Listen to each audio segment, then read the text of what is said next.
Hello everyone, in this video we will see how to connect WhatsApp to N8N. First, go to the N8N website or open your N8N desktop app. Then, click on Add First Step to start a new workflow. Now, search for WhatsApp in the search bar and click on it.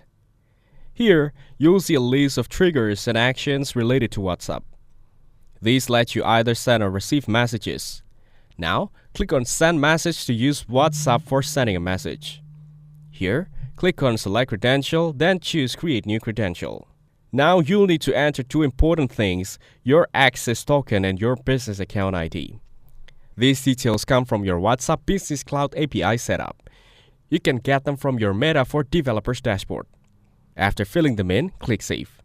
Go back and select the resource like Message, Media, or Custom API call depending on what you want to send.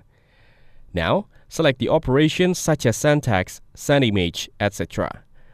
Next, enter the sender's phone number. This must match the number registered in your WhatsApp business account. Then, enter the recipient's phone number, the person who will receive the message.